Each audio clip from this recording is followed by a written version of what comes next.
आप भी हो जाइए सावधान। अगर आप अपने बच्चों को दे रहे हैं मोबाइल उनके मनोरंजन के लिए और बच्चों को लग रही है उनकी लत। बच्चे जो होते हैं ना, वो आपको 16 इयर्स तक उन लोगों का जो ब्रेन सेल होता है ना, बहुत सेंसिटिव होता है। ठीक है, तो अगर मोबाइल से हार्मफुल रेडिएशन निकलता है, उस चीज़ को वो बर्दाश्त नहीं कर पाए। अपना एंगेजमेंट खोजते हैं और माँ बाप उसको एंगेज करने के लिए वो मोबाइल दे देते हैं। चिड़चिड़ापन जो देखिएगा, उनमें उत्तेजना बहुत ज़्यादा हो जाती है। तो ये सब मोबाइल के ही दुष्परिणाम है। आगे बढ़ने दीजिए, बट उसका एक अपना दायरा होना चाहिए, एक उसका एक डिसिप्लिन होना चाहिए। कॉन्फिडेंस लेवल जो होता है वो धीरे धीरे घटते चला जाता है। इन्हीं हकीकत पर देखें तो कितने अभिभावक और कितने गार्जियन अपने बच्चों को मोबाइल देने के बाद उस पर वॉच रखते हैं कि बच्चों ने मोबाइल पर क्या देखा और नहीं देखा। नमस्कार, आप देख रहे हैं आवाज़ 24 न्यूज़ और मैं राजीव कुमार। और आज जिस मुद्दे पे मैं चर्चा करने के लिए बैठा हूँ वो मुद्दा हर परिवार, हर घर से जुड़ा हुआ है। जी हाँ, हर घर से, इसलिए कि हर घर में आज बच्चे हैं और सबसे बड़ी समस्या ये है आज उन बच्चों के साथ कि आज जिस टेक्नोलॉजी की मैं बात कर रहा हूँ वो एक मोबाइल है जो कि हर किसी के घर में, हर व्यक्ति के घर में मौजूद है। और ये मोबाइल जितनी हमें सुविधाएं देती है, एक इंफॉर्मेशन हो या फिर मनोरंजन हो, जो चीज़ चाहे हम वो एक मोबाइल के द्वारा आज हम प्राप्त कर सकते हैं। लेकिन इसका दुष्परिणाम हम जो देख पा रहे हैं आज समाज में, हम अपने परिवार में, वो अपने बच्चों के रूप में देख रहे हैं कि बच्चे किस तरह से आज के डेट में मोबाइल के लत से गुजर रहे हैं। और मोबाइल का लत भी ऐसा वैसा नहीं, मोबाइल का ऐसा लत है बच्चों पर आज का कि बिना मोबाइल देखे हुए वो खाना नहीं खाएंगे, बिना मोबाइल देखे हुए वो कुछ करने से इनकार करते हैं। और उनको मोबाइल ना देना एक घर में जी का जंजाल सा बन जाता है। और इतना ही नहीं, माता पिता भी बच्चों को मोबाइल थमा देते हैं, कार्टून लगा देते हैं और वो अपना बच्चा एंटरटेनमेंट कर रहा है, माता पिता उनका ध्यान दूसरे तरफ है, बच्चों पे वो फोकस नहीं कर पाते हैं। और ऐसे में बच्चों की जो मनस्थिति बनती जा रही है वो काफ़ी खतरनाक बन रही है और उसका जो प्रभाव है बच्चों पर वो काफ़ी लॉन्ग टर्म इफेक्ट उन पर पड़ता है। इतना ही नहीं, उनके मानसिक, शारीरिक और बौद्धिक विकास पे काफ़ी यह कुप्रभाव डाल रहा है, जो हम जानते हुए भी उसको नज़रअंदाज करते आ रहे हैं। और इन्हीं सब बातों पे हम चर्चा करने के लिए आज बैठे हैं। हमारे पास इस चर्चा में शामिल हैं प्रोफेसर, सीनियर प्रोफेसर हैं पूर्णिया कॉलेज के श्यामानंद मिश्रा जी, और हमारे साथ इस चर्चा पे हैं डॉक्टर ब्यूटी रूबी जी। तो सबसे पहले हम प्रोफेसर साहब से जानना चाहेंगे कि बच्चों पे, आजकल के जो बच्चे हैं उनके माता पिता हैं, कुछ भी होता है एक मोबाइल थमा दिया जाता है बच्चे को, और उसके बाद बच्चा मोबाइल पे देख रहा है, कार्टून देख रहा है, गेम खेल रहा है। तो ये जो इफेक्ट है ये बच्चों पे एक लॉन्ग टर्म में नज़दीक से मोबाइल देखना, घंटों घंटों तक मोबाइल देखना, मोबाइल बुरी चीज़ नहीं है लेकिन उसका लत बच्चों पे काफ़ी कुप्रभाव डालता है। इस पर क्या कहेंगे आप? देखिए, अभी का कुछ हाल ही में एक सर्वे का रिपोर्ट आया है जिसमें हमने उस पर गौर किया था कि 10 साल से लेके और 17 साल के बच्चों के बीच 77% ऐसे बच्चे हैं जो बगैर मोबाइल के वो नहीं रह सकते हैं। अब कारण क्या है? तो देखिए, कई कारण हैं जिसको हम लोग बहुत कम शब्द में यदि हम लोग कहें तो सबसे पहला कारण होता है क्या कि इसका हम लोग जो इसका अच्छा परिणाम है उस परिणाम को हम लोग इग्नोर करते हैं। अच्छे परिणाम का मतलब क्या होता है कि जैसे मान लीजिए एक छोटा सा उदाहरण, कोई बच्चा यदि स्कूल जा रहा है, 8 साल 10 साल का बच्चा स्कूल जा रहा है, अगर स्कूल के दरमियान में किसी मुसीबत में वो फंस गया तो वहाँ वो मोबाइल उसको बहुत यूज़फुल उसके लिए हो जाएगा कि वो तुरंत कम्युनिकेट कर सकता है अपने पेरेंट्स को, अपने गार्जियंस को, है ना, जिससे कि उसको तुरंत प्रोटेक्शन मिल सकता है। लेकिन यही उसका दुष्परिणाम तब नज़र आता है जब उस मोबाइल की उस बच्चे को लत लग जाती है। अगर आज के डेट में अगर आप पिछले सर्वे किसी का सर्वे का देखिएगा रिपोर्ट, तो उसमें आपको देखिएगा कि बच्चे यदि 8 से 10 घंटे उस मोबाइल को यूज़ कर रहे हैं लगातार सॉरी, जिसमें उसका यूज़ सिर्फ 2 या 3 घंटे का है, लेकिन उस एज ग्रुप में बच्चे की मानसिकता ये होती है कि उसमें क्यूरियोसिटी ये बनी रहती है कि हम ज़्यादा से ज़्यादा इन्फॉर्मेशंस को कलेक्ट करें। अब उस इन्फॉर्मेशन में हो सकता है कि उस बच्चे से रिलेटेड भी इन्फॉर्मेशन हो या उसके बियॉन्ड जो उस पर दुष्परिणाम दे सकता है वो भी उस इन्फॉर्मेशंस को गैदर करना चाहता है, क्योंकि उनमें ये बनती है, ये इच्छाएं जागृत होती हैं। और जब छोटे बच्चे में ज़्यादातर इच्छाएं जागृत होती हैं तो वो उस तरह के इंफॉर्मेशंस को गैदर करने में कई बार कई गलतियां कर बैठते हैं। जैसे मान लीजिए अभी आपने जिक्र किया था, बहुत अच्छा जिक्र किया था कि मोबाइल में गेम खेलना, ठीक है, ये एक मनोरंजन का साधन है, लेकिन उस गेम को अब इतना प्रोफेशनलिज्म उसका रूप दिया गया है कि अभी हाल में ही हमने एक न्यूज़पेपर में पढ़ा था कि बच्चे गेम खेलते खेलते पेरेंट्स का कई लाख रुपया उसमें बर्बाद कर चुके हैं। तो ये चीज़ होता क्या है कि इसमें हम जैसे अभिभावकों की भी गलती होती है कि अगर हम उस बच्चे को सही दिशा दिखाए कि भाई इसका ये रास्ता है, ये इसका दुष्परिणाम हो सकता है या इसका ये बेनिफिट हो सकता है, अगर उनको ये इस चीज़ पर अंकुश लगाने की कोशिश करें कि सिर्फ आप अपने फायदे की चीज़ को देखिए, नुकसानदेह चीज़ की तरफ मत जाइए, तो बच्चे क्या होते हैं कि उनके लिए काउंसलिंग सबसे ज़्यादा जरूरी होता है। तो ये काउंसलिंग कहाँ से स्टार्ट करनी चाहिए? अपने माँ बाप, अपने पेरेंट्स से। तो पेरेंट्स की ये ड्यूटी बनती है कि जैसे मान लीजिए हर एक चीज़ का अच्छा या बुरा प्रभाव पड़ता है। हम लोगों को याद है जैसे मान लीजिए हम लोग कभी बिजली नहीं देखे थे, जब बिजली आई थी तो हम लोग स्विच ऑन ऑफ करते थे, हम लोग को ये पता नहीं था कि इस सॉकेट में करंट है, लेकिन आज हमारे माँ बाप ने हमको बताया कि इस सॉकेट में कोई धातु वाला चीज़ इसमें मत डालना, नहीं तो मर जाओगे।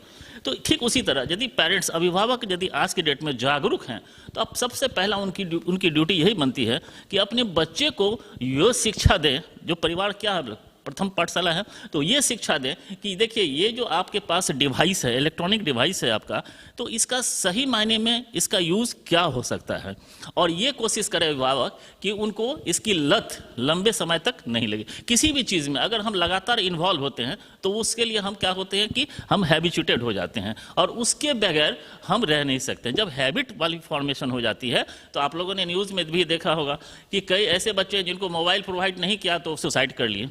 तो ये क्या है? ये एक लत है, चाहे वो लत मोबाइल का हो या किसी और चीज़ का हो, लत होती है। और इसका प्रोटेक्शन सिर्फ माँ बाप कर सकते हैं इस चीज़ में, नहीं तो आगे का जनरेशन हमारा, इसका जो भविष्य है वो बहुत अच्छा नहीं दिख रहा है, क्योंकि उस बच्चे में शारीरिक, मानसिक और बौद्धिक विकास का प्रचुर अभाव नजर आ रहा है। और ये आगे कारण क्या बनेगा? लेजीनेस, इंडिपेंडेंसी खत्म हो जाएगी। हम डिपेंडेंट हो जाते हैं उस इलेक्ट्रॉनिक डिवाइस पर कि हमको कोई भी तरह का इंफॉर्मेशन चाहिए, तो हमारी जो क्रिएटिविटी है वो खत्म हो रही है। तो अपनी क्रिएटिविटी को डेवलप करने के लिए बच्चों में इसकी लत को दूर करना सबसे ज़्यादा जरूरी हो जाता है। एक तरह से आता है कि मोबाइल का यूटिलाइज किस ढंग से करें ये डिपेंड करता है माता पिता की निगरानी में हो। लेकिन अभी एक चीज़ देखने को लगातार मिल रही है कि आजकल आप एक डॉक्टर हैं और आजकल छोटे बच्चे, अमूमन 1-2 साल के भी बच्चे होते हैं, वो अगर रोते हैं या कुछ करते हैं तो उसके माता पिता इंगेज हैं किसी काम को लेकर के, तो वो भी अपने बच्चों को एक मोबाइल दे देते हैं कार्टून लगाकर, बच्चा भी देखता है। धीरे धीरे ये लत 1 साल, 2 साल, 3 साल, 4 साल तक लगातार होता है। उसके बाद उस बच्चे की लत ये हो जाती है कि वो विदाउट मोबाइल देखे बिना कुछ करता नहीं है। तो ऐसे छोटे बच्चों पे क्या परिणाम पड़ सकता है, दुष्परिणाम इन मोबाइल का यूज का? क्योंकि इसमें से काफी से रेडिएशन निकलते हैं। एक मनोरंजन के लिए सिर्फ बच्चों को मोबाइल देना कितना तक उचित है? देखिए, इसका दुष्परिणाम बच्चों के लिए तो बहुत ज़्यादा दुष्परिणाम है इसका, और ये सकारात्मक व्यू से तो हम इसको नहीं देखेंगे बच्चों के लिए, क्योंकि बच्चे जो होते हैं ना, वो आपको 16 इयर्स तक उन लोगों का जो ब्रेन सेल होता है ना, बहुत सेंसिटिव होता है। ठीक है, तो अगर मोबाइल से हार्मफुल रेडिएशन निकलता है, उस चीज़ को वो बर्दाश्त नहीं कर पाएंगे। तो उनमें चिड़चिड़ापन, एंजाइटी जो हम लोग देखते हैं, डिप्रेशन, विजन प्रॉब्लम जो होता है, आजकल बहुत छोटे छोटे बच्चों को देखिएगा स्पेक्स लगा हुआ है आईज में, और उसके बाद जिद्दी हो जाते हैं, लर्निंग कैपेसिटी कम होते जाती है। तो ये सब एक समझिए कि लत के तौर पे ये लग गया है बच्चों को। ठीक है, तो हम इसमें जिम्मेदार तो हम पेरेंट्स भी अपने आप को मानेंगे, क्योंकि ये ज़िंदगी हम लोग की भागम दौड़ वाली है। तो हम लोग हर चीज़ को इजी वे में सोचते हैं कि चलो बच्चा जल्दी खाना खा लेता है तो मोबाइल उसको दे देते हैं। तो कहीं ना कहीं तो हम गलत कर रहे हैं। और पहले की जीवन शैली हम लोगों की थी, संयुक्त परिवार था, और दादा नाना नानी जो भी हैं तो वो कहानी सुनाते थे। तो वो सब चीज़ समझिए एक विलुप्त सा हो गया है। तो अब बच्चे इस चीज़ को जो बोलिएगा क्या कि हर बच्चे में ये प्रवृत्ति रहती है कि कुछ नयापन, बच्चे को सीखने के लिए जो है ना हमेशा कोई चीज़ मिलना चाहिए। तो वो जब मोबाइल में देखता है ना रोशनी, और रोशनी में उसके लिए जो फोटो आता है या जो भी बोलिए कि कार्टून वो देखता है, तो उसे वो अच्छा लगता है, तो वो उस चीज़ को बार बार देखना चाहता है। तो इसी बार बार देखने के क्रम में उसे लत लग जाती है इस चीज़ की। कई बार ऐसा आपने डॉक्टर ब्यूटी रानी रूबी को भी सुना, और कई बार अमूमन ऐसा देखा भी गया है कि कई छोटे बच्चे होते हैं जो मोबाइल में जिस ढंग का वीडियो देखते हैं उस टाइप का वो बिहेव करते हैं, और वो बिहेव धीरे धीरे उनमें रम जाता है, कोई कार्टून जैसा कैरेक्टर करने लगता है। और पहले एक संयुक्त परिवार, एकल परिवार की बारे में डॉक्टर जी ने डॉक्टर रूबी कुमारी ने बताया हमें। संयुक्त परिवार और एकल परिवार में, संयुक्त परिवार में कई लोग होते थे, दादा नाना मौसा मौसी सब रहते थे, तो सबके साथ बच्चा एक इंगेज रहता था। लेकिन आज के जमाने में एकल परिवार में माता पिता दोनों इंगेज हैं, तो बच्चों को एक रूप से मोबाइल दे दिया जाता है एंटरटेनमेंट के लिए। लेकिन सबसे बड़ी बात है कि इसका उपाय क्या है? आखिर बच्चों को मोबाइल देना कहां तक उचित है? क्योंकि इसका दुष्परिणाम, जो दूरगामी परिणाम आने वाले हैं बच्चों के साथ, उसके लिए जिम्मेदार कौन है? ऐसे में बच्चों और अभिभावकों को अपने बच्चों के लिए मोबाइल से हटा करके दूसरी तरफ दिशा निर्देशित करना कहां और कैसे किया जाए? इस देखिए, अभी डॉक्टर ब्यूटी जी ने ये जो कही है, बहुत अच्छी बात कही है कि जब बच्चे आप जिद्दी हो जाते हैं, स्टब बॉर्न है ना, बहुत हठीला हो जाते हैं, तो माँ बाप क्या सोचते हैं कि कौन ऐसा रास्ता अख्तियार करें ताकि हमारा बच्चा खाना खा ले या चुप हो जाए, और इसके लिए माँ बाप क्या करते हैं, वो मोबाइल उनको दे देते हैं। लेकिन मोबाइल देना या नहीं देना ये तो पेरेंट्स पर डिपेंड करता है कि उस किस पर्पस से मोबाइल दिया जा रहा है। अगर बच्चों को ये समझ में नहीं आ रहा है कि ये है क्या चीज़, वो बच्चा एक नया चीज़ देखता है मोबाइल में और उसको लगता है कि ये बहुत अच्छी चीज़ है हमारे लिए, और फिर वो उसी चीज़ का रिक्वायरमेंट उसमें डेवलप होते लगता है, वो उस चीज़ का डिमांड करने लगता है। ये जो डिमांड होता है, ये डिमांड माँ बाप की तरफ से फुलफिल होने लगता है। अगर फ्रिक्वेंटली अगर माँ बाप उस बच्चे को उस डिमांड को फुलफिल करते रहें, तो यही जो रिक्वायरमेंट उसका जो डेवलप करते जाता है, ये उसकी लत में आ जाती है। हालांकि अगर 10 साल के बच्चे से 10 साल से नीचे के बच्चे को उसको इसके बारे में कोई आइडिया नहीं है कि टेक्स्ट मैसेज कैसे भेजा जाता है या क्या आता है। हाँ ठीक है, बच्चे को आप शिक्षित करके उस मामले में अगर उनको ये आइडिया है कि हम टेक्स्ट मैसेज कैसे कर सकते हैं या कैसे हम किस चीज़ को कन्वे कर सकते हैं, है ना, उनमें लेटर का सारे चीज़ का ज्ञान हो जाए, तो आप मोबाइल उनको दीजिए। हम ये नहीं कहते हैं कि नहीं दीजिए, बट उनको इस तरह से शिक्षित करके दीजिए कि अगर बेटा अगर आप कहीं बाहर जा रहे हो, स्कूल जा रहे हो, कहीं कोई प्रॉब्लम हो रही है आपको, तो आप हमको तुरंत कम्युनिकेट कर दो। तो उनको ये बताइए कि ये कम्युनिकेशन का एक साधन होता है, एक अच्छा साधन है। जैसे पहले लोग चिट्ठी वगैरह लिखते थे, टाइम कंज्यूमिंग, आज के डेट में क्या है, तुरंत हम एक दूसरे को कम्युनिकेट कर सकते हैं। तो ये चीज़ माँ बाप की हमारे हिसाब से इनकी रिस्पॉन्सिबिलिटी बनती है कि बच्चों जमीनी हकीकत पर देखें तो कितने अभिभावक और कितने गार्जियन अपने बच्चों को मोबाइल देने के बाद उस पर वॉच रखते हैं कि बच्चों ने मोबाइल पर क्या देखा और नहीं देखा, ये किस तरह से कंट्रोल किया जा सकता है? हम अभी कहना चाह रहे थे, जैसे अभी बहुत अच्छा आपने सवाल किया कि एकल परिवार में, एकल और संयुक्त परिवार में, तो एकल परिवार में होता क्या है कि सारी लोगों की अपने माँ बाप की ड्यूटी भी बनी रहती है, वो अपने अपने शेड्यूल के हिसाब से अपना वर्क करते हैं। बच्चों को भी शेड्यूल बना रहता है, बच्चे भी अपने अपने टाइम पर वो स्कूल जाते हैं, होमवर्क बनाते हैं, उसके टीचर आते हैं। बट कुछ जो खाली समय रहता है, अगर माँ बाप उस खाली समय में बच्चे को इंगेज नहीं करें तो खुद से फिजिकली इंगेज करें, है ना, खुद आमने सामने बैठ के उनसे बात करें, तो उनका जो बौद्धिक विकास है वो ज़्यादातर डेवलप होगा। यहाँ माँ बाप के प्रॉब्लम क्या है एकल परिवार में कि रिस्पॉन्सिबिलिटीज ज़्यादा बढ़ जाती हैं, और उस रिस्पॉन्सिबिलिटीज के तहत वो उतना समय अपने बच्चों पर नहीं दे पाते हैं जितना उनको देना चाहिए उस खाली समय में। तो मेन प्रॉब्लम यही होता है कि बच्चे कहीं ना कहीं अपना इंगेजमेंट खोजते हैं और माँ बाप उसको इंगेज करने के लिए वो मोबाइल दे देते हैं। इस इंगेजमेंट में मोबाइल और बच्चों के बीच जो समन्वय है वो काफी घंटों तक हो जाता है। ऐसे में बच्चे 5 घंटे 6 घंटे तक लगातार मोबाइल देखते हैं। किसी का अभिभावक और अगर ऑफिस जाने के होते हैं, अगर बच्चा 5-6 साल का है, वो माता पिता के बिना अगर रह सकता है तो वो भर दिन भर रात मोबाइल देखता है। ऐसे में क्या स्थिति बन सकती है? कौन सी बीमारी उन बच्चों को हो सकती है, पनप सकती है? देखिए, मैंने तो पहले ही कहा था कि मोबाइल से जो हार्मफुल रेडिएशन निकलता है तो उसके कारण ब्रेन हम लोगों का बहुत डिस्टर्ब होता है। वो चाहे बड़े रहें, बूढ़े रहें, जो भी हैं, तो ये तो बच्चे ही हैं, बच्चे का तो बहुत सेंसेशन लेवल जो है वो होता है ना, और बड़ों की तुलना में बहुत कम होता है ब्रेन का। तो चिड़चिड़ापन जो देखिएगा, उनमें उत्तेजना बहुत ज़्यादा हो जाती है। तो ये सब मोबाइल के ही दुष्परिणाम है। नींद नहीं आती है, अनिद्रा जिसको बोलते हैं। उसके बाद बोलिएगा क्या कि जो डर बोलिएगा, उन लोगों में एक कॉन्फिडेंस लेवल जो होता है वो धीरे धीरे घटते चला जाता है। सीमित दायरे में ही वो रहना पसंद करते हैं, नए लोगों से इंटरेक्ट होना बंद हो जाता है। लेकिन कहीं कहीं एक चीज़ भी देखने को मिलता है, जितने दुष्परिणाम है तो कुछ में देखा गया है कि कुछ बच्चे नया नया चीज़ सीखते हैं। छोटे बच्चे भी हैं, 3 साल के हैं, 4 साल के, वो नया नया वर्ड गेन करते हैं मोबाइल में वीडियो देख करके। तो कितना हद तक और किस मायने में कितने अभिभावक को जागरूक होकर के बच्चों को मोबाइल देना चाहिए या नहीं देना चाहिए? देखिए, अगर हमको बच्चे को कुछ सिखाना ही है, मोबाइल के थ्रू ही सिखाना है, तो हमें भी उसके पास बैठना पड़ेगा। उसको इंडिविजुअली नहीं छोड़ना पड़ेगा कि लो बाबू तुम मोबाइल देखो। उसके लिए एक टाइम ड्यूरेशन बांधना पड़ेगा कि इतने से इतने देर तक बाबू आपको मोबाइल देखना है। उसी में हम लोग क्रिएटिविटी उसको दिखाएंगे कि बच्चा कुछ उससे लर्निंग यानी कुछ सीखे।